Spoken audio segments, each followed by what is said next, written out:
ఒక క్రైస్తవుడికి ఉండవలసిన సామాజిక స్పృహ.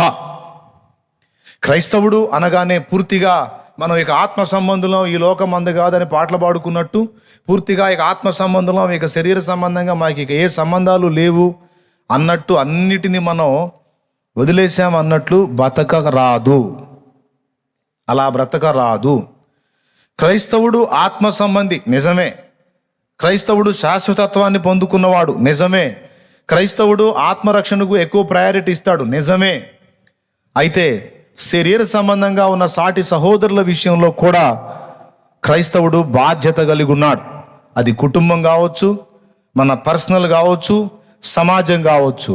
ఈ మూడు సంగతుల్లో కూడా ఒక క్రైస్తవుడు బాధ్యత కలిగి ఉన్నాడని మనం మర్చిపోకూడదు.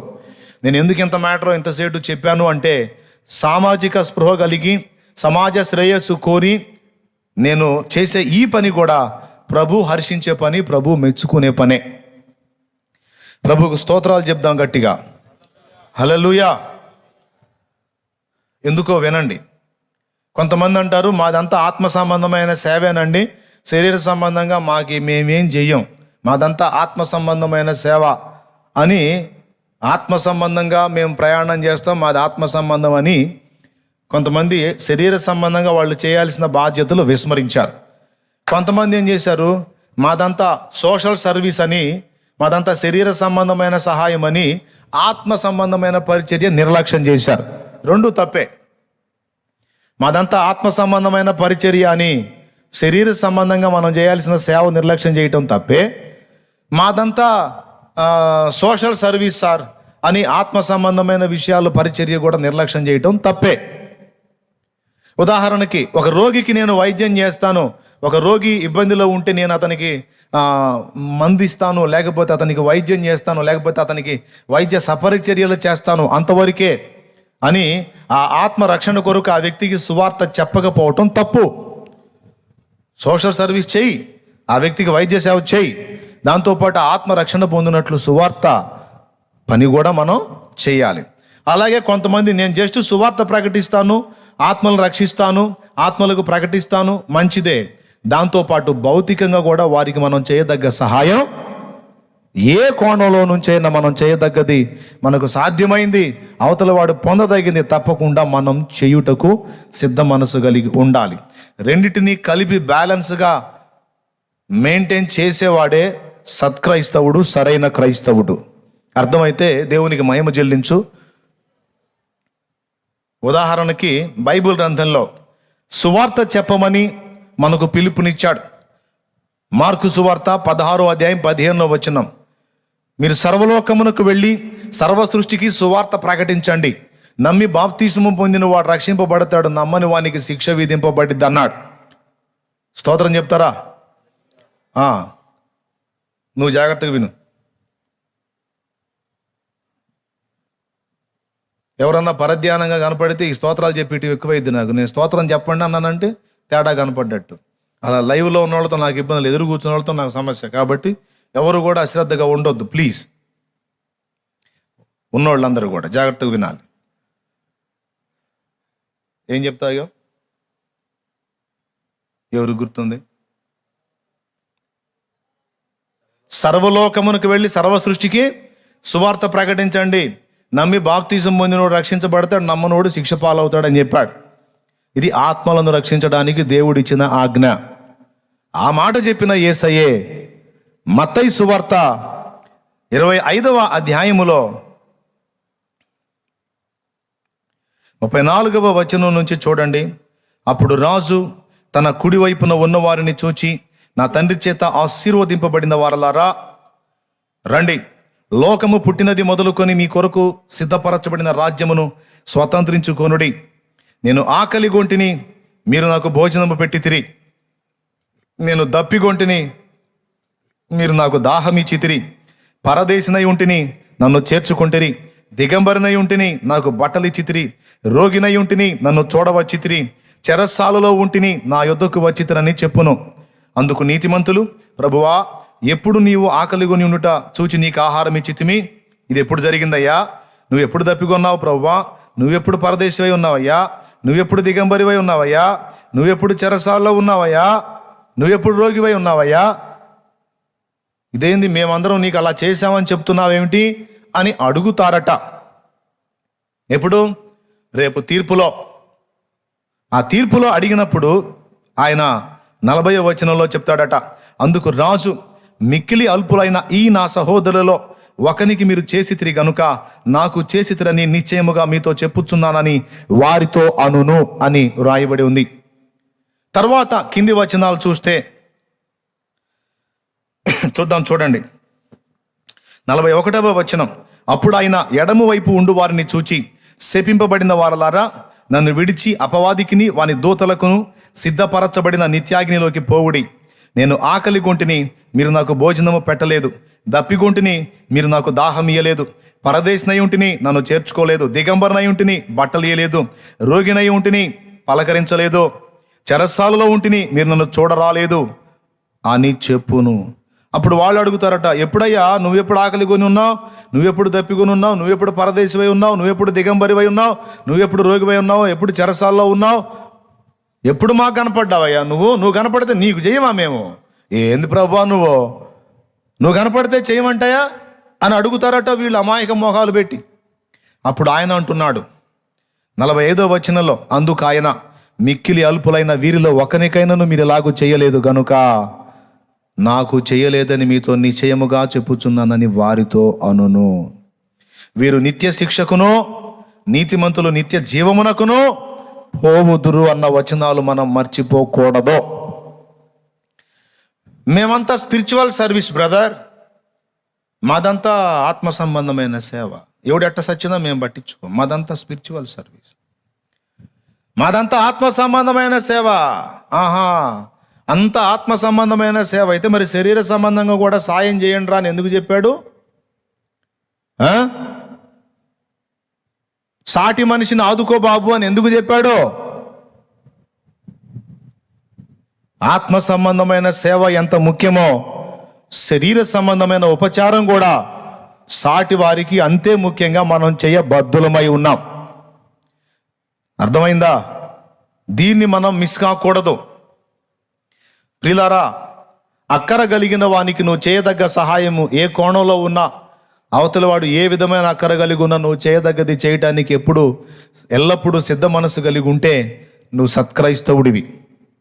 ఒక ఆత్మను రక్షించడానికి సువార్త చెప్పటమే కాదు, ఒక వ్యక్తి ఆకలి కొని ఉంటే నీ దగ్గర ఆహారం ఉంటే అతని ఆకలి తీర్చే మంచి మనస్సు కలిగి ఉండుట కూడా మనకు అవసరమని దేవుడు చెప్పుచున్నాడు. ఇక్కడ నిత్య శిక్ష అన్నాడు, అపవాదికిని వాని దూతలకును నియమించిన అగ్నిగుండానికి పొండి అన్నాడు. వీళ్ళని ఎంత డేంజర్ అండి! మారు మనసు పొంది పాపక్షమాపణ నిమిత్తమై బాప్తిస్మం పొంది దేవుని రాజ్య వారసులం అయిపోయాం. పాత నిబంధన గ్రంథంలో మోషే ధర్మశాస్త్రాన్ని అనుసరిస్తే చాలు, అబ్రహాము రక్త సంబంధం ఉంటే చాలు, మేమంతా కూడా దేవుని దగ్గరికి వెళ్ళిపోతామని భ్రమించాడు ధనవంతుడు. లాజరు స్టోరీ మీకు తెలుసు. లాజరు అనేవాడు అబ్రహాము రొమ్మును ఆనుకొన కొనిపోబడితే ధనవంతుడు పాతాళ అగ్నిలో యాతన పడుచు అబ్రహాముని ఏమని పిలిచాడో తెలుసా? తండ్రివైన అబ్రహామా అన్నాడు. అబ్రహాముని గుర్తించాడు, అబ్రహాముని పేరు పెట్టి పిలిచాడు. ఏమని? తండ్రివైన అబ్రహామా. అంటే అబ్రహాం ఎవడ్రా నువ్వు అనలా. ఎవడ్రా నువ్వు అన్నాడా? అబ్రహాం ఏమన్నాడు? కుమారుడా. చదువమ్మ, ఏమన్నాడు అబ్రహాం? తండ్రివైన అబ్రహామా, నా యందు కనికరపడి తన లూకాసు వార్త 16లో ఉంటదండి. లూకాసు వార్త 16:19 నుంచి చదివితే ఈ స్టోరీ మొత్తం ఉంటది. ఇప్పుడు వచనం చదువుతుంది, చూడండి, జాగ్రత్తగా వినండి. దేవుడి మాటల్లో నుండి మనందరితో మాట్లాడును గాక, అడ్డగింప చూసి అపవాది క్రియలు లయమగును గాక, స్పష్టంగా ప్రభు మనల్ని దర్శించుగాక. చదువు. తండ్రివైన అబ్రహామా, నా యందు కనికరపడి తన వేడి కొనను నీళ్లలో ముంచి నా నాలుకను చల్లార్చుటకు లాజరును పంపుము, నేను ఈ అగ్ని జ్వాలలలో ఏతన పడుచున్నానని కేకలు వేసి చెప్పెను. ఆయనేమన్నాడు? అందుకు అబ్రహాము, కుమారుడా. అద్దుగో, ఈయన తండ్రివైన అబ్రహామా, అంటే అబ్రహాం ఏమన్నాడు? కుమారుడా అన్నాడు. అంటే వీడెవడు? అగ్నిలో యాతన పడుతున్న ఈ ధనవంతుడు ఎవడు? ఎవరు? అబ్రహాము సంతానమే. అయినంత మాత్రాన పోయాడా పరలోకం? పోయాడా? వాళ్ళ తండ్రి అయిన అబ్రహాం దగ్గరికి పోలా, పాతాళ అగ్నిలో యాతన పడుతున్నాడు. ఎందుకో తెలుసా? దేవుని జడ్జిమెంట్లో వాడు చచ్చేటప్పుడే జడ్జిమెంట్ అయిపోయింది, ఒక చిన్నపాటి జడ్జిమెంట్. ఆ జడ్జిమెంట్లో వాడు నరకపాత్రుడుగా నిర్ధారణ అయ్యాడు. ఎందుకంత కోప్పడ్డాడు? ఎందుకంతగా దేవుడు వాడిని అసహించుకున్నాడు? కారణం ఏమిటి అంటే 2 కారణాలు చెప్పొచ్చు. మొట్టమొదటి కారణం, వాడు తన చిత్తానికి తన ఇష్టానికే విలువనిచ్చాడు, కానీ దేవుని చిత్తం తెలియజేసే మోషే ఇత్యాది ప్రవక్తలు చెప్పినటువంటి హెచ్చరిక మాటలు విని వీడు మారు మనసు పొందినవాడు కాడు. మొట్టమొదటిది, భూమి మీద నీవు నీకిష్టము వచ్చినట్టుగా జరిగించితివి, సుఖపడితివి. వాడైతే అక్కడ యాతన పడ్డాడు గనుక ఇదిగో ఇక్కడ సుఖపడుతున్నాడు అని అబ్రహాము లాజరుని, ఎవరిని? ధనవంతుని, ఇద్దరిని కలిపి అన్నాడు, ఒరే బాబు, లాజర్ను పంపించమంటున్నావు, వేలి కొనతో ఒక చుక్క నీళ్లు వేయమంటున్నావు. రావతి కాదయ్యా, మీకు మాకు మధ్య అగాధం ఉంది. భూమి మీద నీవు నీకిష్టము వచ్చినట్టు అన్నది రౌండ్ చేయాలా. నీకిష్టమైనట్టు సుఖము అనుభవించితివి, అలాగుననే లాజరు కష్టము అనుభవించెను. అంటే భూమి మీద సుఖపడే వాళ్ళంతా పాతాళానికి, కష్టపడే వాళ్ళంతా పరలోకానికి పోతారు అనుకోకండి. సుఖపడే వాళ్ళంతా నరకానికి పోతారు, కష్టపడే వాళ్ళంతా పరలోకం పోతారు అనుకోకండి. అక్కడ పాయింట్ ఏంటంటే, నువ్వు నీకు ఇష్టం వచ్చినట్టు నడుచుకున్నావు. లాజరు దేవుని ఇష్టాన్ని గుర్తుపట్టి దానికోసం శ్రమపడ్డాడు. ఒకడు దేవుని రాజ్యానికి చేరడానికి ఫస్ట్ అసలు దేవుడు ఏం కోరుతున్నాడు నా నుంచి, నా జన్మ వెనక అసలు ఆయనకున్న ఆలోచన ఏంటి? హలో, వింటున్నావా? అసలు నన్ను సృష్టించిన సృష్టికర్తకు నా పట్ల ఉన్న ఉద్దేశం ఏంటి, అసలు నా బ్రతుకు పట్ల ఆయన చిత్తం ఏంటి అనేది మొట్టమొదట ప్రతి నరుడు కూడా వెతుక్కోవాల్సి ఉంది. మనకిష్టం వచ్చినట్టు బతకడం కాదో, మనల్ని సృష్టించిన వాని ఇష్టము చొప్పున బ్రతకాలి. ఒకవేళ నీకు తెలియక నీ ఇష్టము చొప్పున హనోకు 65 ఏళ్ళు తన ఇష్టము చొప్పున బ్రతికినట్టు, అబ్రహాము 75 ఏళ్ళు తన ఇష్టము చొప్పున బ్రతికినట్లు నువ్వు ఇన్ని సంవత్సరాలు నీ ఇష్టము చొప్పున బతికావేమో. కనీసం ఈ వేళైనా తన దాసుని ద్వారా నిన్ను సంధిస్తున్నప్పుడు ఇక నీ చిత్తము కాదు, దేవుని చిత్తం ప్రకారం నువ్వు నడుచుకోవటానికి ఇప్పుడైనా నువ్వు మారు మనసు పొందితే బాగుండు. కానీ కొంతమంది పట్టించుకోరు, సచ్చిందాకా పట్టించుకోరు. సచ్చిందాకా వాళ్ళ ఇష్టమే, అంతా నా ఇష్టమే జరగాలి, అంతా నా చిత్తమే జరగాలి. మారు మనసు పొందరు. రే బాయ్, అది దారి కాదు, అది పద్ధతి కాదు, అది క్రమం కాదు. దేవుడు ఒకడు ఉన్నాడు, ఆయన చిత్తం ఒకటి ఉంది, దాన్ని అనుసరించి మనం బతకాలా, మనం మారు మనసు పొందాలా అని భక్తుల ద్వారా అందినప్పుడు మార్పు చెందాలి. కానీ పట్టించుకోరు. ఈ పట్టించుకొని బ్యాచ్ ఇది మొదటి నేరం. అది మారు మనసు లేని బతుకు. తన ఇష్టమే పొద్దాకాలు చూసుకుంటారు తప్ప సృష్టికర్త ఇష్టాన్ని పట్టించుకొని రకాలు. ఈ ధనవంతుడు ఆ టైపు, వీడు తనకిష్టం వచ్చినట్టు బతికినోడు. ఈ మారు మనసు లేదు. మోషే ప్రవక్తలు ఉన్నా కూడా వాళ్ళు చెప్పిన మాట వీడు వినడం. వీడి ఫీలింగ్ ఏంటంటే, మా తాత అబ్రహాము సంబంధిని నేను, ఈ బాడీలో ప్రవహిస్తున్న రక్తం అబ్రహాముది. అబ్రహాము దేవుని దగ్గర మార్కులు కొట్టేశాడు కాబట్టి నేను కూడా ఆయన సంతతిలో వాడిని కాబట్టి మేము వెళ్ళిపోతాం. కొంతమంది ఫీల్ అవుతున్నారు, మేము ఫలానా మతానికి చెందిన వాళ్ళం కాబట్టి, ఫలానా ప్రవక్త గారు మాకు సపోర్ట్గా ఉంటాడు కాబట్టి మేము వెళ్ళిపోతాం. మేము ఫలానా మతం వాళ్ళం కాబట్టి మా మతానికి స్పెషల్గా దేవుడు గౌరవిస్తాడని ఫీల్ అవుతారు కొంతమంది. మతానికి కాదు బాబు, మారు మనసుకు విలువ. దేవునికి స్తోత్రం, హల్లెలూయా. అబ్రహాం సంతానం అయినంత మాత్రాన నీకేం కొమ్ములు రాలా, లేకపోతే నువ్వు పుట్టు క్రైస్తవుడు అయినంత మాత్రాన నీకేం కొమ్ములు రాలా. మా అమ్మ బాప్తీసం పొందింది, మా నాన్న బాప్తీసం పొందాడు. ఇద్దరు బాప్తీసం పొందిన భార్యాభర్తలకు పుట్టినోడు అన్నయ్య నేను. నాకెందుకు అన్నయ్య బాప్తీసం? రక్షణ పొందితే వాళ్ళిద్దరికి సంబంధించింది అది. మరి వాళ్ళిద్దరూ బాప్తీసం పొందిన వాళ్ళకి పుట్టావు, ఇక తిండి తింటే వాళ్ళే తింటారు, నువ్వు తినవాకు. అంతే కదా, వాళ్ళు తింటే నీ కడుపు నిండిద్దిగా. ఇంక నీకెందుకు, నువ్వు బాప్తీసం వద్దన్నట్టే తిండి కూడా వదిలేసేయ్. అమ్మో చచ్చిపోను. మరి ఎవడు తిండి వాడు తిన్నట్టు ఎవరు రక్షణ వాళ్ళు పొందాలి బాబా. కొంతమంది ఇలా ఈ మూర్ఖత్వంలో ఉన్నారు. మా తాత సేవకుడు, మా ముత్తాత సేవకుడు, మా అమ్మ విశ్వాసి, మా నాయన విశ్వాసి, నేను పొందకపోయినా పర్వాలేదు, మా ఫ్యామిలీ మొత్తం ఇప్పుడేడా మాది అసలు చాలా కాలం నుంచి మాదంతా అసలు మా ఫ్యామిలీ మొత్తం అదే. అయితే నువ్వు మారు మనసు పొందవా? నువ్వు రక్షణ పొందవా? పొందాలా? పొందాలి బాబు, పొందాలా. ఎవరి రక్షణ వారిదే, ఎవరి ఆకలి వారిదే. కాబట్టి వీడేం చేశాడు? మా పితరుడు అబ్రహాం సంతతి వాడిని నేను, నాకు ఈ మోషే వాళ్ళు చెప్పేవన్నీ నాకెందుకు అనుకున్నాడో ఏమో. వీడు అసలు పట్టించుకోవాలా, మోషే ఏమొత్తుకుంటున్నాడో పట్టించుకోవాలా. ఎందుకు ఈ మాట నేను చెప్తున్నానంటే, అక్కడ సందర్భంలో అబ్రహామే చెబుతాడన్నమాట. ఎవరికి? ఈ ధనవంతుడికి. భూమి మీద నాకు 5 సహోదరులు ఉన్నారు, నేను బతికిన చెడిపోయిన బతికే వాళ్ళు బతుకుతున్నారు. అయ్యా ఈ లాజర్ను పంపించి వాళ్ళకి చెప్పించవా, అప్పుడు వాళ్ళన్నా కాపాడబడతారని అడిగాడు.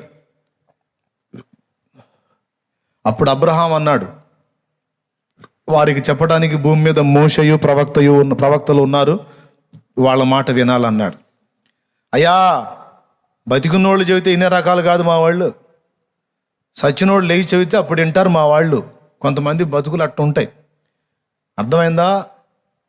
ఒక పట్టాన్ని చెబితే వినరో, ఒక పట్టాన్ని చెబితే వినరో. నేను నమ్మను బెదరో, నేను విన్న బెదరో. ఎవరు చెప్పాలి? వీడికి చచ్చిపోయినోడు బతికొచ్చి చెప్పాలా, అయ్యా పాతాళం ఉందిరా, నరకం ఉందిరా, పరలోకం ఉందిరా, దేవుడు ఉన్నాడురా, తీర్పు ఉందిరా అని వీడికి చెప్తే అప్పుడు మారతాడు.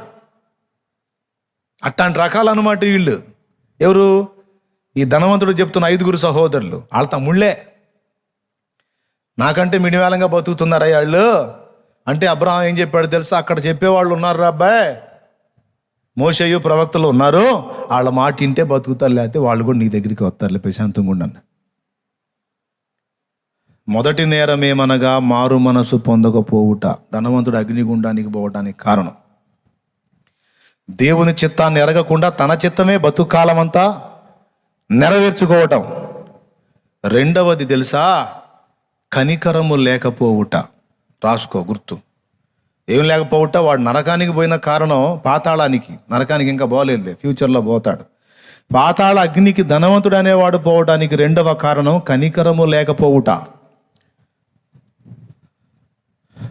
లేదో కఠిన పాషాణ హృదయం. వాడి కడుపేవాడి దేవుడు.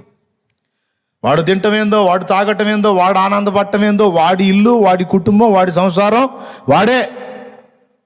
ఇక ఎవడెట్ట సచ్చినా వీడు పట్టించుకోడు, వీడి కళ్ళ ముందు చేస్తున్నా పట్టించుకోడు. కఠినుడు. ఈ కఠిన పాషాణ హృదయాలు బ్రద్దలైపోయి మెత్తని మాంసపు గుండెలు రాకపోతే వీడి నిత్యత్వానికి పోవటం కష్టం. ఈ కఠిన పాషాణ హృదయాలు వాడుగా బయటికి పోయి ఎవడికి సమృద్ధి కలిగి ఉండి కూడా ఎవరికి ఏ ఉపచారం చేయట్లేదని దేవుడే వాడికి ఒక ఫైనల్ అవకాశం ఇచ్చాడు. ఏం అవకాశం ఇచ్చాడో తెలుసా? ఒరే దరిద్రుడా, నీ దగ్గర అన్ని పెట్టుకొని కూడా ఎవడికి ఏ విధంగా సాయం చేయటం లేదు, అసలు ప్రేమ లేని వాడవు, కనికరం లేని వాడవురా నువ్వు. ఈ ప్రేమ కనికరం లేకపోతే కఠిన తీర్పు పొందుతావురా దరిద్రుడా. ఇదిగో ఒక్కడిని నీ ఇంటికే పంపిస్తున్నా, నీ దగ్గరికే పంపిస్తున్నా, వాడికన్నా సహాయం చేయరా, నిన్ను పరదేశుకు తీసుకుంటానని ఒక ఛాన్స్ ఇచ్చాడు. ఎవరికి? ధనవంతుడికి. ఎవరిని పంపించాడో తెలుసా? ధనవంతుడి ఇంటి వాకిటి దగ్గరికి లాజరు అను దరిద్రుణ్ణి పంపించాడు. లాజరు సామాన్యుడు కాదు, లాజరు గొప్పవాడు. కానీ చూపులకు నిష్ఠ దరిద్రులా కనపడుతున్నాడు. కొన్నిసార్లు మన దగ్గరకు వచ్చేటువంటి బీదలైన వారు చాలా దరిద్ర స్థితిలో ఉంటారు. కొంతమంది అంటారు వాడికి సాయం చేయాల్సి వచ్చిద్దని. ఇదిగో వాడు మంచోడైతే వాడు ఆ గతి ఎందుకు పెట్టాడు? అంటే వీడి జడ్జిమెంట్ ఏంటో తెలుసా? వీడికి బాగా సమృద్ధి ఉందనుకో, వీడు మంచోడు. ఎవడన్నా అగచాట్లు పడుతుంటే వాడు తేడా, అందుకే వాడు అగచాట్లు పడుతున్నాడు. వాడు మంచోడైతే దేవుడు అంత దరిద్ర స్థితి వాడికి ఎందుకు ఇస్తాడు? వీడి బోడి న్యాయం. ఏమి న్యాయం చెప్పండి అందరూ? వీడి బోడి న్యాయం. అంటే సమృద్ధి గల వాళ్ళు, సంపన్నులైన వాళ్ళు, ఏ విషయంలో కొదువు లేని వాళ్ళు, అన్ని విషయాల్లో బాగా స్థితిమంతులైన వాళ్ళు మంచి పిల్లలు అన్నమాట. అట్టయితే నాస్తికులు కూడా సూపర్గా ఉన్నారుగా, వాళ్ళు మంచి పిల్లలా? మనుషుల్ని దుర్మార్గంగా మారణకాండ జరిగించిన దుర్మార్గులు, 3-4 భార్యలను పెట్టుకొని జలసాలు విలాసాలు బ్రహ్మాండంగా ఉన్నారు. మరి వాళ్ళు మంచి పిల్లలా? తప్పుడు తీర్పులు. సంపన్న స్థితిలో ఉన్నోడేమో గొప్పవాడని, దరిద్రుడుగా ఉన్నవాడేమో శాపగ్రస్తుడని వీళ్ళ తీర్పులు, బోడి తీర్పులు. కానీ ఎవడు ధన్యుడో ఎవడు శాపగ్రస్తుడో చూసే సమాజానికి అర్థం కాల. ధనవంతుడిని చూసేమో ధన్యుడు అనుకున్నారు, వాని ఇంటి వాకిటి దగ్గర ఉన్న బీద లాజర్ను చూసేమో దరిద్రుడు అనుకున్నారు, శాపగ్రస్తుడు అనుకున్నారు. కానీ ఎవరు ధన్యులు, ఎవరు శాపగ్రస్తులు? వాస్తవంగా ఎవరి కోసం లాజరు వచ్చాడో తెలుసా? లాజరు తన కడుపు నింపుకోవటానికి పంపబడలా. ఈ ధనవంతుడు అనే వాటికి రాబోతున్న అగ్నిగుండం తప్పించడానికి వచ్చాడు. ఈ దరిద్రుడికి అది అర్థం కాల. ఏ దరిద్రుడికి? డబ్బున్న దరిద్రుడికి. స్తోత్రం చెప్పండి అయ్యా. అయ్యా వందనాలయ్యా, గట్టిగా చెప్పండి అయ్యా. కాస్త నోరు తెరవండి అమ్మా. వచ్చారు గట్టి కూడా నోరు తెరవండి. లైవ్లో ఉన్నవాళ్ళు కూడా చెప్పండి ఒకసారి.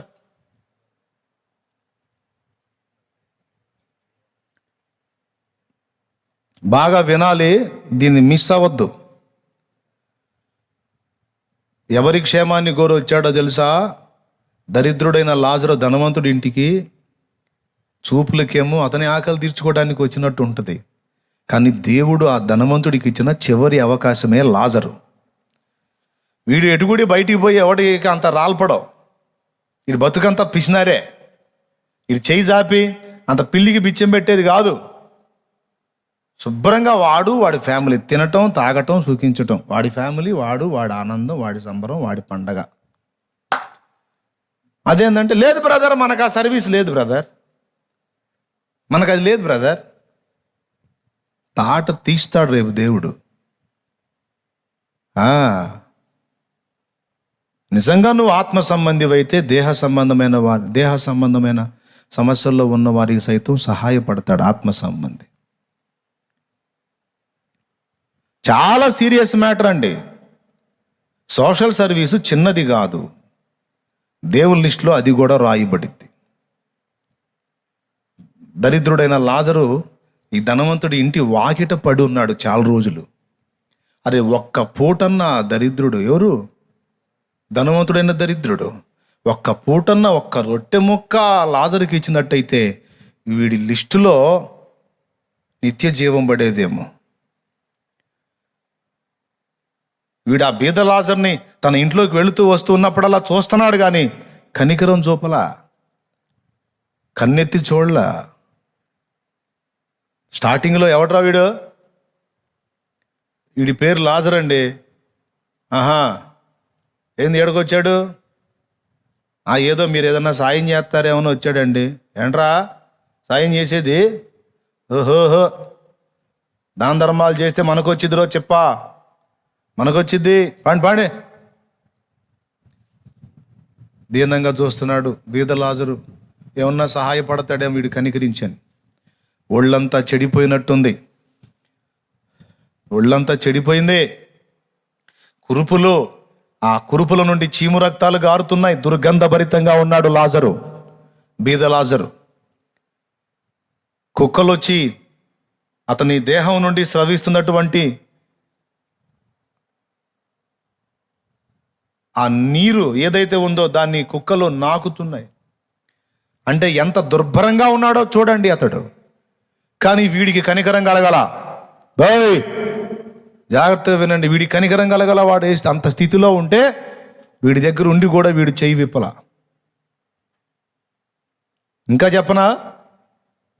వాడి ఇంట వాకిట నుండి పడు రొట్టె ముక్కలతో ఆకలి తీర్చు కొనగోరెను గాని అవి కూడా దొరికినట్టు రాయిలా.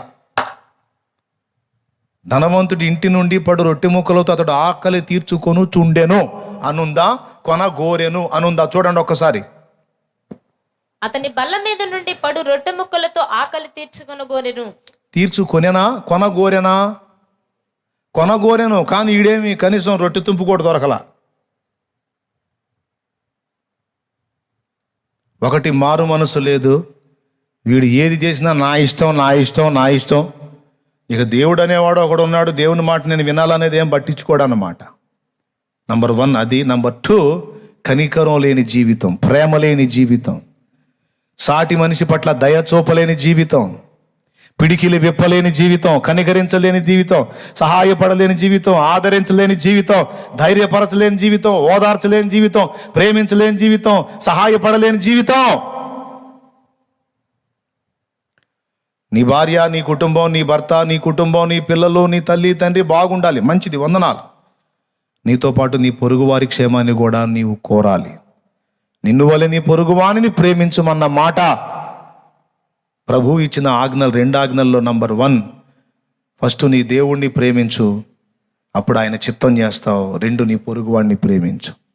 ఇంతకు మించిన గొప్ప ఆజ్ఞ లేదు, పోరా అన్నాడు. 24 వద్దురా బాబు, 2 మొక్కలు తేల్చేస్తా. ఫస్ట్ దేవుణ్ణి ప్రేమించు, తర్వాత నీ పొరుగువాడిని ప్రేమించు పో అన్నాడు. సాటి మనిషి కృంగిపోతున్నప్పుడు, భయపడుతున్నప్పుడు ఆ వ్యక్తిని ధైర్యపరచాలి. తెసలోనికైలకు రాసిన పత్రిక చూడు, సోషల్ సర్వీస్ లేదా, అంత స్పిరిచువల్ సర్వీసేనా? 5వ అధ్యాయం, 1 తెసలోనికైలకు రాసిన పత్రిక 5వ అధ్యాయం 14వ వచనం చూడు.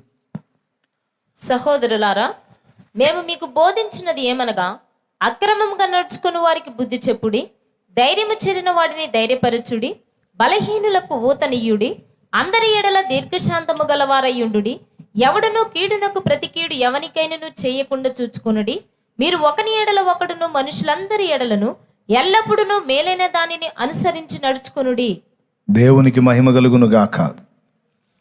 ఇవన్నీ బైబిల్లో ఉన్నాయండి, చూసుకోవాలి జాగ్రత్తగా. నేను సాటి మనిషికి ఏం చేయను, అంతా ఆత్మ రక్షించడానికి సువార్త మాత్రం చెప్తానంటే, అయ్య బాబు నువ్వు సువార్త చెప్పవద్దు. అసలు ముందు సువార్త చెప్పొద్దు బ్రదరు, సువార్త సెకండ్ చెప్పు. మరి ముందేం చేయాలన్నా, ముందు ప్రేమ చూపు నాయన. సాటి మనిషి బాధల్లో ఉన్నాడు, ఆడి మీద కనికరపడు నాయన, పిడికిలి విప్పు నాయన, నువ్వు చేయదగ్గ సాయం చేయనాయనా, ముందు అది చేయనాయనా. అప్పుడు నీలో దేవుడు కనపడతాడు నాయన వాడికి, అప్పుడు వింటాడు నాయన. నువ్వు చెబితే ఏదో నేను చెప్పమన్నాను కదా అని దొరికినోడు కల్లా నమ్ముకోండి, యేసుప్రభు నమ్ముకోండి, మంచిది, నమ్ముకుంటే మీరు రక్షణ పొందుతారు, నమ్ముకోండి మంచిది అంటే, సరేలే మంచిది నమ్ముకుందాంలే అంటాడు, వాడు వెళ్ళిపోతాడు. సువార్త చెప్పాలంటే ముందు దేవుని ప్రేమ క్రియలో కనపడాలి. అందుకు నేను 2 విషయాలు చెప్పేది, ఆత్మ సంబంధమైన సంగతులు, భౌతికమైన విషయాలు కూడా చెప్పేది. ఎందుకంటే అందుకు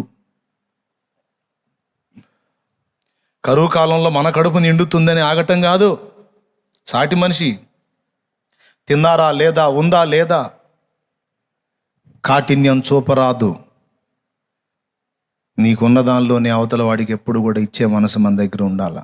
దరిద్ర బుద్ధి కొంతమందిది, పిడికిలి విప్పి దానం చేసే గుణం ఉండదు, సహాయపడరు. మనం చేయాలి సోదరా. కరోనా వచ్చింది ఒక వ్యక్తికి, అరే రే రే రే రే, ఇక జూ పార్క్లో జంతువుని చూస్తారు చూడు, జూ పార్క్లో జంతువులు చూస్తారే, అది అడ్డుపోయింది, అది ఇటు వచ్చిందని, అట్లా అయిపోయింది. ఇక ఇప్పుడు అందరినీ దర్శించబోతుంది అది. అప్పుడు నిన్ను చూడరు జనం జూ పార్క్లో జంతువులాగా. దేవునికి స్తోత్రం కలుగును గాక. వస్తే పలకరించు, ఫోన్ చేయి, ధైర్యపరచు, కాస్త ఎడంగా ఉండి మాట్లాడు, పర్వాలేదు, ఆదరించు, భరోసా ఇవ్వు. నీ ఇరుగు పొరుగులే. మరి కొంతమంది తిట్టటం, దరిద్రం మా కొంపకు తెచ్చిపెట్టారు, దరిద్రం మా ఇంటి పక్కనే తెచ్చారు, వాళ్ళ వల్ల మాకు కూడా ఈ కర్మ పట్టింది, మా ఇంటి పక్కనే తెచ్చారు ముదనష్టం. మా కర్మ కొద్దీ ఇట్లాంటి మాటలు మాట్లాడతారు. అవతల వాళ్ళ వల్ల నీకు వచ్చిందని మాట్లాడావు, నీ వల్ల మరి నలుగురికి వస్తే వాళ్ళు అంటున్న మాటలు నీ చెవిన పడితే అనకూడదు. ఎవరు కావాలని తెచ్చుకోరు, ఎవరు కావాలని అంటించరు. తెలీదు సమస్య వచ్చిందన్న సంగతి వారికి కూడా తెలియదు. కాబట్టి కనికరం చూపాలి, అయ్యో పాపం అనుకోవాలి. ఒకవేళ అలాంటి వాళ్ళు నీ సహోదరులు ఎవరైనా ఉంటే ఫోన్ చేసి ధైర్యపరచాలి. భయపడొద్దు నాయనా, భయపడొద్దమ్మా.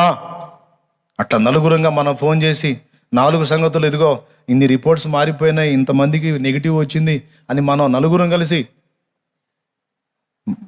అన్యులే కావచ్చు అండి, అన్యులే కావచ్చు, దేవుణ్ణి ఎరగనోళ్లే కావచ్చు, ఫోన్ చేయి, ఫోన్ చేసి ధైర్యపరచు. ఇంతమందికి నెగిటివ్ రిపోర్ట్ వచ్చింది, నీకు కూడా వచ్చింది, ఏం పర్వాలా, నేను నీకోసం ప్రార్థన చేస్తాను.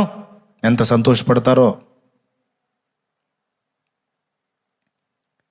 అవునా కదా? కొంతమందికి పని ఉండి పని లేక లాక్డౌన్ వచ్చింది. కొన్ని ప్రాంతాల్లో రెడ్ జోన్లో ఉన్న వాళ్ళకి ఇల్లు జరగని పరిస్థితి ఉంది. ప్రైవేట్ టీచర్లు అండి, ప్రైవేట్ టీచర్లు, గవర్నమెంట్ టీచర్స్కి మనీ వస్తుంది. గవర్నమెంట్ టీచర్స్ ఆలోచన చేసి తమ తోటి వారికి, ఒకప్పుడు వీళ్ళు కూడా ప్రైవేట్ టీచర్లుగానే చేశారు కదా, కాబట్టి గవర్నమెంట్ టీచర్స్ అందరూ కూడా తలా ఇంత వేసుకొని ప్రైవేట్ టీచర్లకి ఏదన్నా సహాయపడవచ్చు. ఆల్రెడీ కొంతమంది పడి ఉండొచ్చు. ఒకవేళ ఇంతవరకు ఎవరు అట్లా చేయకపోతే దయచేసి విని చెయ్యండి. స్కూల్స్ ఆగిపోయినాయి, జరగట్లా పాపం. ఎంతమంది వాళ్ళ గోడు, వేల మంది ఉన్నారు ప్రైవేట్ టీచర్స్. గవర్నమెంట్ టీచర్స్కి చేసినా చేయకపోయినా ఎంత శాలరీ వస్తుంది, ఎంతో కొంత. పాపం ప్రైవేట్ వాళ్ళకి ఎవరు ఇస్తారండి? స్కూల్ నడిస్తే పిల్లలు ఫీజు ఇస్తే అందులోంచి తీసి వాళ్ళకి ఇవ్వాలి. స్కూల్ బ్రేక్ అయిపోయే, ఫీజు బ్రేక్ అయిపోయే, వీళ్ళ ఫుడ్ బ్రేక్ అయిపోయే. నీ పరిధిలో, నీకు అనుకూల దానిలో, నీకు అనుకూలమైన ఉన్న దానిలో, నువ్వు చేయదగ్గ దానిలో, నీ ఫీల్డ్ ఏదో నీకు తెలుసు, ఏమేం చేయగలవో నీ శక్తి కొలది, నీకున్న స్థాయిలో నీ వంతు తోడ్పాటు. నువ్వు 1000 రూపాయలు వీలేకపోతే నలుగురు ఆదుకో. నువ్వు నీకు వచ్చిన దానిలో ఓ 15,000 నీకు వచ్చింది అనుకోయా, ఒక 5,000 కేటాయించి ఒక 10,000 సర్దుకొని వాడుకోండి. ఒక 5,000 నలుగురికి 4,000 నువ్వు, వాళ్ళ ఇంట్లో ముందు గంజి నడుస్తుంది.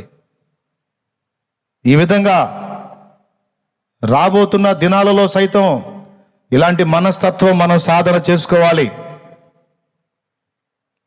ఎవరికి ఉందో ఎవరికి లేదో ఒక భరోసా ఇవ్వాలి. బ్రదర్ ఇబ్బంది పడకండి, మీకుంటే ఏమి లేదు, లేకపోతే ఇదిగో నేనున్నాను, ఒక మాట నాకు తెలియజేయండి, తప్పకుండా నేను తోడ్పాటు అందిస్తాను అని ఒక మాట భరోసా ఇవ్వు.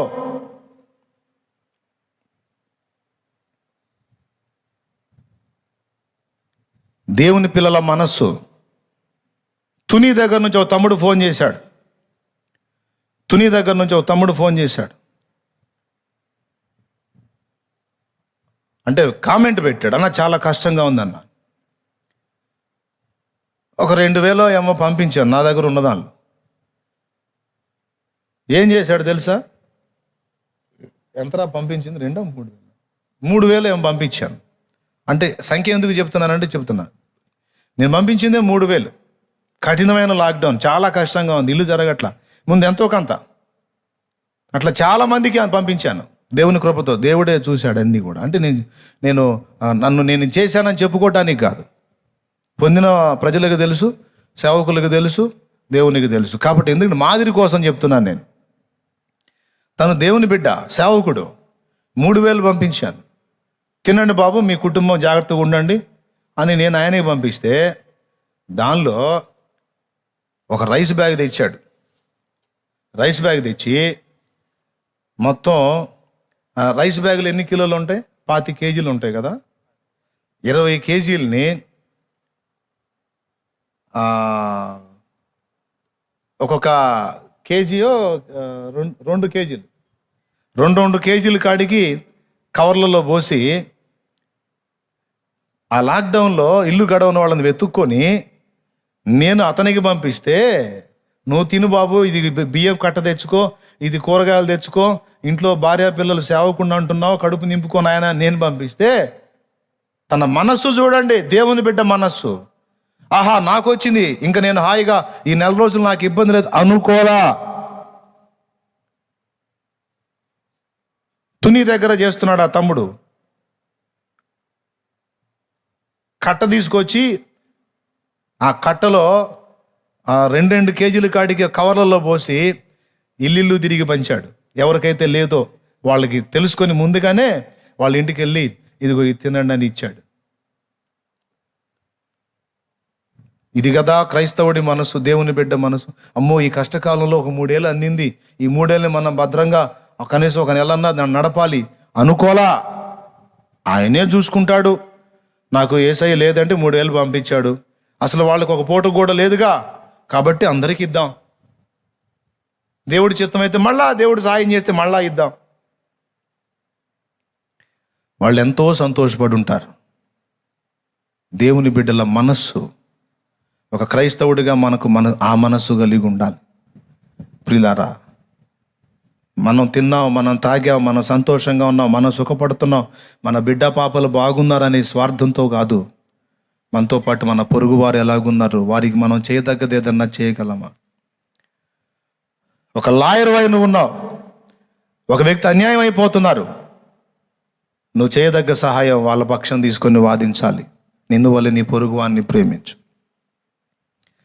ఒక వైద్యుడు వై ఉన్నావు, నిజంగా వాళ్ళు బీదలో అవసరం లేకపోయినా ఆపరేషన్ చేయడానికి సంకల్పించారు, నువ్వు అడ్డు తగిలి వాళ్ళకి ఏమీ లేదు, బీదలు, న్యాయం చేయాలి నేను అని నీ వంతు నువ్వు న్యాయంగా కాన్పు చేయి, ఫ్రీ కాన్పు చేయి. ప్రతి ఫీల్డ్. పోలీస్ అధికారి వై ఉన్నావు, దేవుని బిడ్డగా, అన్యాయంగా బాధితుడు, పాప అన్యాయం పొందుతున్నాడు వాడు, అవతలోడు ధనవంతుడు, వీడు దరిద్రుడు, అన్యాయం పొందుతున్న వానికి నువ్వు చేయదగ్గ న్యాయం చేయి, నువ్వు చెప్పదగ్గ సలహా చెప్పు. దేవుడు చూస్తాడు నువ్వేమన్నా చేస్తున్నావా, నీ ఫీల్డ్లో నీ వంతు నువ్వేమన్నా చేస్తున్నావా. అట్లా ప్రతి దానిలో వెతుక్కొని మనం చేయదగ్గది సాటి మనుషులకు చేయటం అనేది ప్రభు సంతోషపడే సంగతే. నేను ఆకలి గొంటిని, మీరు నాకు ఆహారం పెట్టి తిరి. మీకు తెలుసా, లాక్డౌన్ టైంలో కొంతమంది ఆత్మహత్య చేసుకున్నారు తెలుసా? ఎందుకు చచ్చిపోయారు తెలుసా? ఎవరు పట్టించుకోవాలా వాళ్ళని, ఇరుగు పొరుగులు పట్టించుకోవాలా. వారు బ్రతికిందే బ్రతుకు చూశారు, కానీ వాళ్ళకున్న దానిలో చేయి చాపలా. కుటుంబాలు ఆత్మహత్యలు చేసుకుని పోయిన వాళ్ళు ఉన్నారు.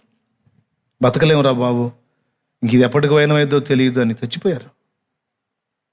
ఎందుకు? పరకలించలా, పరామర్శించలా, వాళ్ళకు ఉందో లేదో అడగలా. ఆకలితో చచ్చేదేదో, ఈ బాధ ఎందుకు? మనల్ని ప్రేమించేవాళ్ళు లేరు, పట్టించుకునేవాళ్ళు లేరు. ఇక ఆకలితో రోజు కృషించి చావటం ఎందుకు, ఒక్కసారి చచ్చిపోదామని పోయారు. వాళ్ళు చేసింది తప్పే, కానీ అన్యులు దేవుణ్ణి ఎరగరు. అది ఇరుగు పొరుగులు వాళ్ళని పలకరించి, ఇదిగో మా దగ్గర ఇదిగో ఈ 10 కిలోలు ఉంది, ఇదిగో ఈ 4 కిలోలు మీరు వండుకొని తినండి అనే మనస్సు ఒక్కళ్ళలో ఉండి వాళ్ళకి అంత సాయం చేసినట్టయితే వాళ్ళు చచ్చేవాళ్ళు కాదు. మనం చూపే ప్రేమ ఒక మనిషిని బతికిస్తుంది సోదరా. మనం పలకరించే పలకరింపు ఒక మనిషిని బతికిస్తుంది సోదరా. రోడ్డు మీద వెళ్తున్నప్పుడు తుమ్మల్లో పొద్దు పొడిచినట్టు ముఖం పెట్టుకోవటం కాదు, చిరునవ్వు పలకరింపుగా, ఒక చిరునవ్వు పలకరింపుగా ఫ్రెండ్స్ అవుతారు, పరిచయం అవుతారు. వాళ్ళకి ఏ సమస్యలో తెలుసుకుని నువ్వు చేయదగ్గ సాయం చేయి, లేకపోతే భరోసా ఇవ్వు, ఇది నాకు మించిన సాయం, నేను ప్రార్థన చేస్తాను, దేవుడు నీకు తోడై ఉంటాడని అట్లనన్నా నువ్వు చేయదగ్గదైతే చెయ్యి, లేకపోతే ప్రార్థన చేయి, దేవుడు అట్లా కూడా కృప చూపుతాడు. నీ దగ్గర ఉంటేనే చేయమన్నాడు, లేకపోతే చేయమల్లా. కాబట్టి సత్క్రైస్తవుడు 2 చేయాలి, స్పిరిచువల్ సర్వీస్, సోషల్ సర్వీస్ 2 చేయాలి. కుదరదు అనేదానికి లేదు. మనం చేయదగ్గ సాయం చెయ్యగలిగినంత మేలు పొరుగువానికి చేయుటకు మనసు నీయుము. నశించిపోతున్న ఆత్మలను రక్షింపగ శక్తి నీయుము. త్వరగా. చెయ్యగలిగినంత మేలు పొరుగువానికి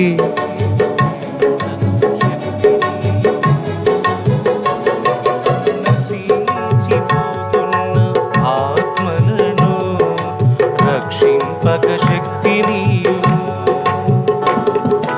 నా బ్రతుకు ద్వారా లోకానికి, నా బ్రతుకు ద్వారా లోకానికి నీ నీతి ప్రకటింపనిమ్ము, నీ నీతి ప్రకటింపనిమ్ము. దేవా జాలి చూపుము, నా ప్రార్థన నీవు ఆలకించుము, నా ప్రార్థన నీవు ఆలకించుము. దేవా జాలి చూపుము,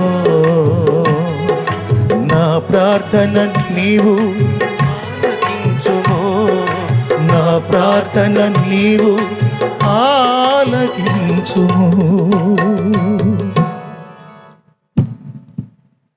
నేను చేయంది చెప్పట్ల, దేవుడు నాకు నేర్పింది, నేను చేసేది, నేను నేర్చుకున్నది మీకు బోధిస్తున్నా. ఎక్కడ చేసావు అని మీరు నన్ను అడిగే దమ్ము మీకుంటే అడగండి, చూద్దాం. దేవునికి స్తోత్రం కలుగును గాక. హల్లెలూయా. ఇప్పటికి ఈ రోజు కూడా దేవుని సన్నిధిలో నుండి బీదలకు చెందాల్సింది బీదలకు చెందేటట్టు దేవుడు కృప చూపుతానే ఉన్నాడు. ఈ రోజుకి కూడా సన్నిధి ముందుకు వచ్చి, నా ఇంటి ముందుకు వచ్చి లేదు పో అని పోయిన చెయ్యే లేదు. దేవునికి మహిమ. హల్లెలూయా. ఇక ఎవడన్నా తాగుబోతాడు తేడాగాడు వస్తే వాడికి కూడా లేదనను, ఒక సలహా చెప్తా. మనీ నీ చేతికి, నువ్వు కావాలంటే పలావ్ ప్యాకెట్ ఇప్పిస్తా, చక్కగా కూర్చొని తిను, ఇంటికి కూడా తీసుకెళ్ళి ఇప్పిస్తా.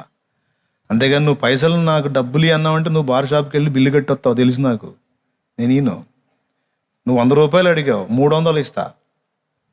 కానీ నీ చేతికి నువ్వు పలావ్ ప్యాకెట్స్ తెప్పిస్తా, నువ్వు తిను, ఇంటికాడికి తీసుకెళ్ళి నీ భార్య పిల్లలు పెట్టుకో, పైసలు మాత్రం నేను. ఇది తేడా అనుకుంటే చేయదగ్గ సాయం చేయాలి, దేవుడు చెప్పిన ఆజ్ఞ. కాబట్టి రోగిగా ఉంటే మనం ఏం చేయాలి? బరడెడంగా పరిగెత్తాలి కరోనా సమయంలో, అంతేనా? అవును, లేకపోతే పోయి పట్టుకుంటా అయింది. నువ్వేం పట్టుకోవద్దు కానీ, అలాగని అసహించుకొని పరిగెత్తొద్దు కానీ, కాస్త ఎడంగానైనా నిలబడి ధైర్యం చెప్పు. మీకు తెలుసా, కరోనా తీసేయండి, అంటువ్యాధి, మరికొన్ని జబ్బులు ఉన్నాయి. హెచ్ఐవి పాజిటివ్ అంటువ్యాధి కాదు, కానీ కొంతమంది పాజిటివ్ వచ్చింది, హెచ్ఐవి పాజిటివ్ వచ్చిందంటే టచ్ చేయటానికి అమ్మో ఏం భయపడతారో. తాగితే వచ్చిద్దేమో, తాగితే. నేను చెప్పనా, పాజిటివ్ వచ్చిన వాళ్ళు ఉంటారు కానీ తాగితే నాకు వచ్చి అనుకుంటారు. చూడు, వీళ్ళు ముందు పోతారు. ఎప్పుడు అలాంటి మనసు అనుకుంటా, టచ్ చేయి, అవసరమైతే ధైర్యం చెప్పు. కరోనా అంటే అంటువ్యాధి కాబట్టి కొంచెం మనం పసిపిల్లలు ముసలి వాళ్ళు ఉంటారు కనుక కొంచెం ఎడంగా ఉంటే అయినా సరే వాళ్ళని ఓదార్చాలి, ధైర్యపరచాలి. ఇంకా వేరే బలహీనతలు ఉన్నాయి. తాగితే సమస్య అని భయపడొద్దు, ఆదరించండి, ధైర్యపరచండి, బలపరచండి. బలహీనతకు ఓతమియండి. దేవుని వాక్యం చెప్తుంది. గుండె చెదిరిన వారిని ఆదరించండి. ఫోన్ చేయండి, ఒక మాట మాట్లాడండి. మీ బంధువుల్లో ఒకరికి వచ్చిన సమస్య, ఫోన్ చేయి. నీ వైపు నుంచి ఫోన్ వెళ్తే ఎంత ఆనందపడతారో. ఏం భయపడొద్దు, ఏం కాదు, అసలు చాలామంది తగ్గింది. ఒక మాట చెప్పు. నీకు అక్కరగా ఉంటే, నేను చేయదగ్గది ఏదైనా ఉంటే నేను చేస్తానని చెప్పి భరోసా ఇవ్వు. ఎంత ఆదరణో. కాబట్టి ఇవన్నీ కూడా మీరు మనస్కరించి, ఒక క్రైస్తవుడికి ఉండాల్సినటువంటి ఆత్మీయ స్పృహే కాదు, సామాజిక స్పృహ రెండు ఉండాలి. అర్థమైన వాళ్ళందరూ చేతులు ఎత్తండి, నాకు అర్థమైందన్నంటే. రోగులు ఉన్నారు. చెన్నైలో చూశాను ఒక హాస్పిటల్లో, లెప్రసీ హాస్పిటల్లో. ఏం అనుభవం నాకు చాలా వాళ్ళకి నిజంగా ఆడపిల్లలకి 2 చేతులు ఎత్తి నమస్కరించాలనిపించింది. కుష్ఠరోగం వచ్చినటువంటి ఆ బలహీనులకి స్పర్శ అర్థం కాదు. పెద్ద వయసోళ్ళు కాళ్ళు వాళ్ళకి స్పర్శ లేక గాయాలయ్యి పెద్ద పెద్ద వ్రణాలయ్యి అక్కడంతా కూడా పెద్ద పొట్టు ఆడపిల్లలండి, యవ్వనస్తురాండ్రైన ఆడపిల్లలు సేవ చేస్తున్నారు.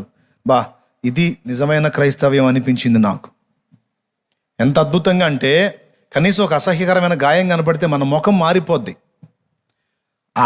ఆ టైపు ఫేస్ రీడింగ్ కూడా నేను అబ్జర్వ్ చేసే వాళ్ళది అట్లా లేదు.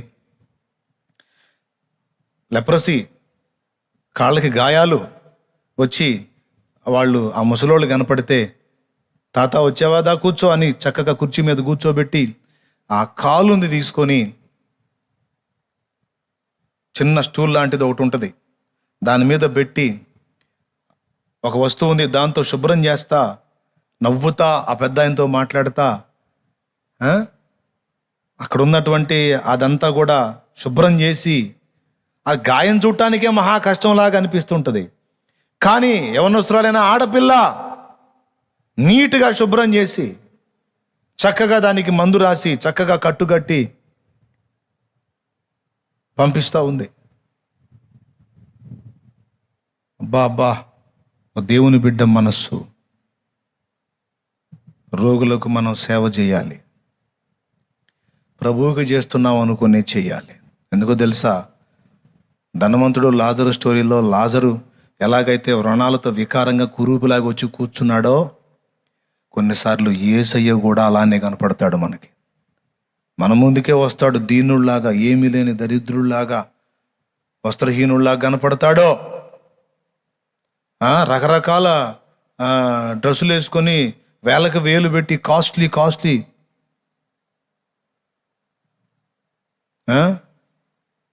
కాస్ట్లీ ఇంత ఖరీదు.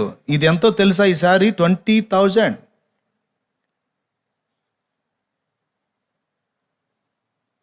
ఆ, 20,000. ఎన్ని వేలు పెట్టి కడితేనే నీ ముఖంలో మార్పేం రాదుగా. అందులోనే కొంత కేటాయించి బీదలకి, వస్త్రహీనులకి వస్త్రాలు ఇవ్వు, ఆహారం లేమి గల వారికి ఆహారం ఇవ్వు. 20,000 పెట్టి పెద్ద కాస్ట్లీ సారీ 5,000 పెట్టి కొనుక్కో. పోనీ నువ్వు డిగ్నిటీ పర్సన్ అనుకుంటే 5,000 ఎక్కువ.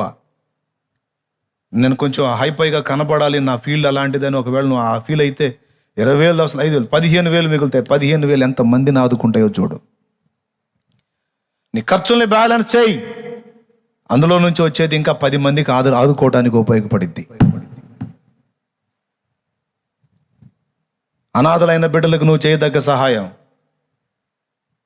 వాళ్ళ చదువు కోసం నువ్వు ఇవ్వదగ్గ సహాయం అన్ని పరిశీలిస్తాడు సోదరా. మనలో ఎంత ప్రేమ ఉందో, ఎంత త్యాగం ఉందో అన్ని చూస్తాడు కనుక మరి ఈ 2 సంగతులు, ఆత్మల్ని రక్షించడమే కాదు, భౌతికంగా సాటి మనిషికి చేయదగ్గ సహాయం చేసే విషయంలో కూడా మనం ముందంజలో ఉండాలి. ఇవి 2 దేవుని పిల్లల లక్షణాలు కనుక మీరు ఇవన్నీ జాగ్రత్తగా గైకొంటారని మీకు ప్రేమతో తెలియజేస్తూ ఈ ఉపదేశాన్ని ముగిస్తున్నాను. రండి, నాతో మోకాళ్ళుని ప్రార్థనలో ఏకీభవించండి.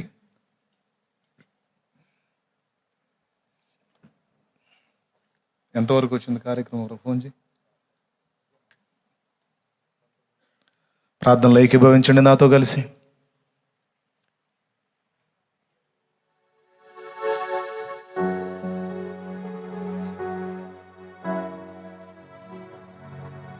అవసరం లేదు,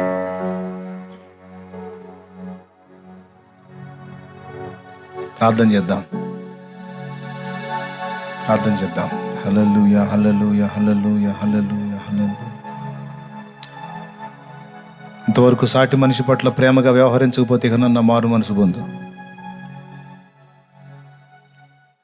ముందు అసలు నీ కుటుంబ సభ్యులు, నీ బంధువుల దగ్గర నుంచి ప్రేమించడం మొదలుపెట్టు. కొంతమంది ఇంట్లో ఉన్న ముసలోళ్ళని చూడరు, బయట మాత్రం గొప్ప గొప్ప మాటలు మాట్లాడుతూ ఉంటారు. ఇంట్లో ఉన్న ముసలోళ్ళకు కూడిపెట్టరు, బయట మాత్రం పెద్ద పెద్ద ఉపన్యాసాలు చేస్తూ ఉంటారు. మనం అలా ఉండాలి, ఎలా ఉండాలి, అట్లా ఉండాలి, ఎట్లా ఉండాలి. ఒక దేవుని బిడ్డగా ఉండి ముందు నీ కుటుంబంలోని వ్యక్తులకే దుర్మార్గం చేస్తున్నావేమో చూసుకో. ముసలి వాళ్ళు ఉంటే చిన్న చూపు చూస్తున్నావేమో చూసుకో. నువ్వు చేయదగ్గ సహాయం ముందు ఇంటి నుంచే మొదలుపెట్టు. నీ పొరుగువారు నువ్వేం చేయగలవు? నీ స్థాయి ఏంటి? నీకున్న దానిలో. నేను ఇలాగ బీదలకి తోడ్పాటు అందిస్తున్నాను, అనేక మందికి ఇట్లా ఆహారం పంచుతున్నాను అన్న మాట విని అనేక మంది బిడ్డలు దూరదేశాల్లో ఉండి కూడా స్పందించి, అన్న మేము నిలిచి ఇచ్చే అవకాశం లేదు కనుక ఇదిగో మీరు ఇస్తున్నారు కనుక ఇదిగో మా వంతు తోడ్పాటని వారి పిడికిలి విప్పి నాకు తోడ్పాటు అందించారు. వేరే ప్రాంతం నుంచి కూడా నాకు సహాయం పంపారు. దేవుని కృపతో నా ఆత్మీయ బిడ్డలు ఈరోజు కూడా